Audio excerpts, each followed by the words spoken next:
এই আন্দোলন কারো একক দায় দায়িত্ব বহন করে না।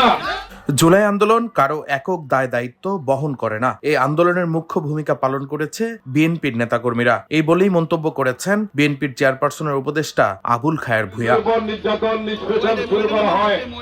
মঙ্গলবার বিকেলে লক্ষ্মীপুরে বিএনপির বিজয় র্যালি শেষে প্রধান অতিথির বক্তব্যে এমন মন্তব্য করেন বিএনপির চেয়ারপারসনের উপদেষ্টা আবুল খায়ের ভূঁইয়া। এর আগে গণ অভ্যুত্থানের বর্ষপূর্তি উপলক্ষে সদর উপজেলা পশ্চিম বিএনপির আয়োজনে দালাল বাজারে বিজয় র্যালি হয়। আবুল খায়ের ভূঁইয়া বলেন, বিগত 17 বছর ধরে বিএনপি স্বৈরাচার বিরোধী আন্দোলন সংগ্রাম করেছে। গুম খুনের শিকার হয়েছে বহু নেতাকর্মী, জেল জুলুম নির্যাতনের শিকার হয়ে অনেকেই পঙ্গুত্ব বরণ করেছে। তবে আমাদের নেতাকর্মীরা পালিয়ে যায়নি, যখন যে কর্মসূচি দেয়া হয়েছে তা বাস্তবায়ন করেছে। 24 জুলাই আন্দোলনের শেষ পর্যায়ে শেখ হাসিনার পতন হয়েছে, আর এই আন্দোলনের নেতৃত্ব দিয়েছেন ছাত্র জনতা, এদেশের সাধারণ মেহনতি মানুষ। এই আন্দোলন কারো একক দায় দায়িত্ব বহন করে না। এই আন্দোলনে মুখ্য ভূমিকা পালন করেছে বিএনপির নেতাকর্মীরা। এ সময় সদর উপজেলা পশ্চিম বিএনপির আহ্বায়ক আব্দুল করিম ভূঁইয়া মিজান, সদস্য সচিব কামরুজ্জামান সোহেল, সিনিয়র যুগ্ম আহ্বায়ক রাব্বি এলাহি জহির, যুগ্ম আহ্বায়ক আব্দুল গনি, যুগ্ম আহ্বায়ক অ্যাডভোকেট জহিরুল আলম, মহিউদ্দিন পাটোয়ারি বিটু,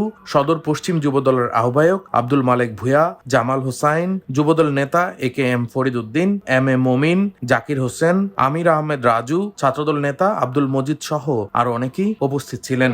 এলাকার কোন লোক আপনারা আওয়ামী লীগে যান নাই। ডেস্ক রিপোর্ট, দৈনিক ডেস্টিনি।